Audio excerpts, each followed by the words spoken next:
Hello and welcome to Flight Test Debriefs. In today's episode, I would like to give some tips on how to prepare on the day of the flight test, and that applies both to the student and the instructor. So usually I provide this scenario about 4 hours prior to the scheduled flight test time for PPL flight tests and 3 hours for CPL. This is more than generous considering that a flight test guide calls for shorter times, but that allows for any contingency, any unexpected, so you have plenty of time to prepare. Yet this time is not infinite. So make sure all the preparation is done and there are no last minute surprises. So say the flight test is at noon, you received your scenario at 8 o'clock in the morning. What do you do with your time? There is no time to waste. At 12 o'clock sharp, you need to have the full package for the ground portion. What does that mean? You need to have the nav log, prepared map, full weather package, and aircraft documents ready in the ground briefing room. The weather has to be about an hour old or not more than an hour old. That means you would probably for a noon, a flight test starting at noon, you would use the weather from 11 o'clock in the morning. That means before that you can already prepare the track on the map, you can prepare your nav log, everything except for corrections for wind, but you can already measure distances, you can measure tracks. There's a lot of things you can do before you put the weather data in. Planning also on various airports, your destination, your intermediary stop, any alternate airports is something that can be done not just on the day of the flight test, but maybe you can look through a number of airports throughout your training or at the very least the day before. What's important to watch is that all your maps are current. It's especially important around the time when the new publications come out. It's important that you have a CFS that is current. It is important for the instructors. Make sure you do check all of that for your student the day before. The very last thing you want is the student running around trying to find where to buy the current CFS, especially if the school might run out of stock. It happens on the day of the flight test. I have seen that, and this is just the extra stress that your student simply does not need. You can give all the hell you want to your student all throughout the training, making them prepare beforehand, fuel the plane, everything you need them to do. But on the day of the flight test, you as an instructor are responsible to take as much stress away from your student as you possibly can. The student is already stressed as is for the flight test. And rarely, if ever, students take it lightly. So even if they don't show, they are stressed and they are worried, and that will affect their performance already. But there are still those stresses that can be avoided. Having current maps is extremely important. Check that, have them prepared, have the CFS, put in all the tabs on the expected airports so they are easy to find. Make sure the aircraft is fueled.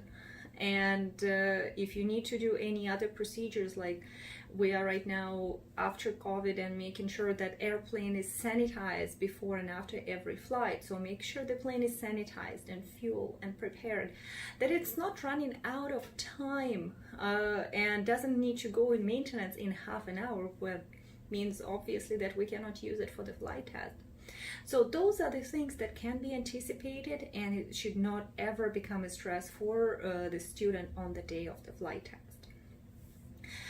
The next thing is to have all the documents, and that includes aircraft and the pilot.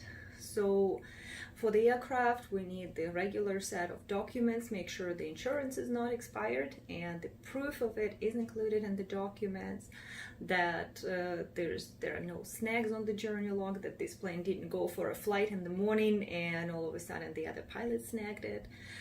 I have seen all of that happening. Again, not the stress that the student needs on the day of the flight test. Now, last minute things happen, but a lot can be anticipated.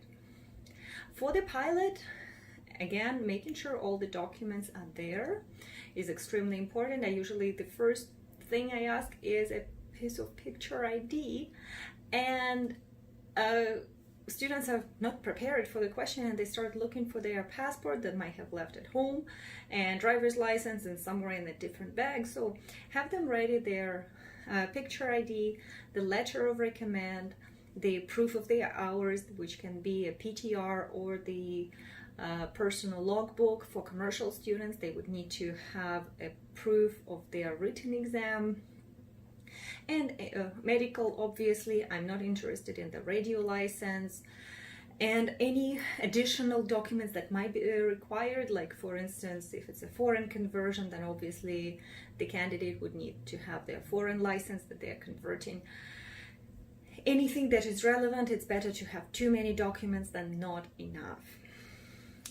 If the student has any temporary privileges, for example, for CPL flight test, if PPL was issued recently and temporary was put in the license, making sure that this temporary did not expire, or if it did, that there is a sticker received from Transport Canada that does give long-term PPL privileges. Otherwise, the student basically doesn't have a PPL, therefore cannot be admitted to a CPL flight test.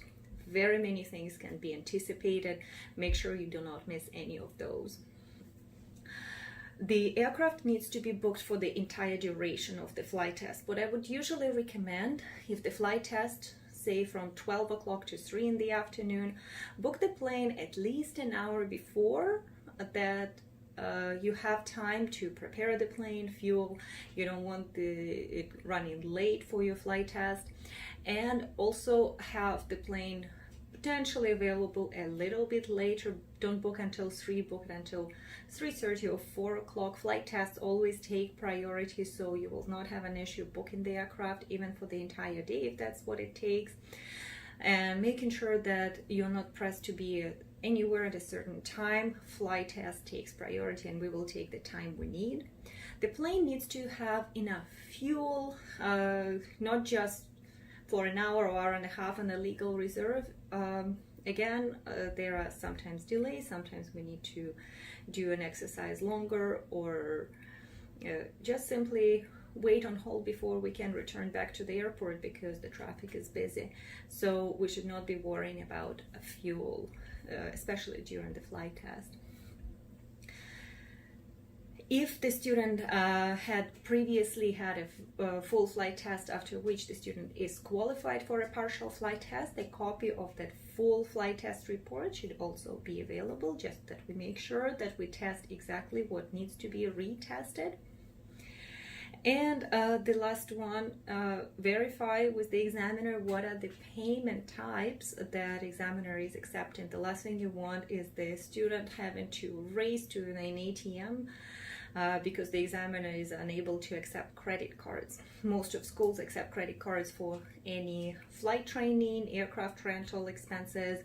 Examiners often come from outside the school and they would have a different payment method potentially, so check with the examiner beforehand and prepare the payment. Again, that there would be no surprises there. For the instructors, especially if it is one of your first flight tests, I do recommend to not book their own flights, or at least not the long flights, during the time that their students are on the flight test. Sometimes the flight test can end earlier than planned, especially if it's the case if the student was not successful on the ground portion, then flight portion will not even happen, or if we have to cut it short for the same reason.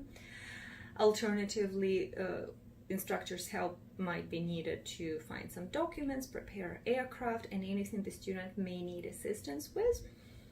Instructor has to be at the debriefing. Debrief is not just for the student. In fact, students probably don't care about the flight test debrief all that much after the flight test because, well, if they pass, they are happy and not really interested in details. If they didn't pass, well, they are so sad that they're not even listening. For the instructor on the other side, the flight test debrief is a valuable training experience where they know what they did well, what they need to work on, and make sure that this is something that they can improve with the next students. So instructors need to be at the flight test debrief. So again, timing wise, if the flight test is booked from 12 till 3, expect the debrief about 2:45, more or less, and plan to be there on the ground. For more experienced instructors, again, we can make exceptions, maybe do it on a phone call. Again, there's nothing better than being there in person, being able to ask questions and be there for your student if they are successful or not. That's your instructor's job, and I hope that this feedback will help both instructors and me as an examiner and your students, everyone be the most as prepared as we can for the day of your flight test. Good luck with the flight test, and remember to subscribe to the channel for the updates about the next uploads. Good luck.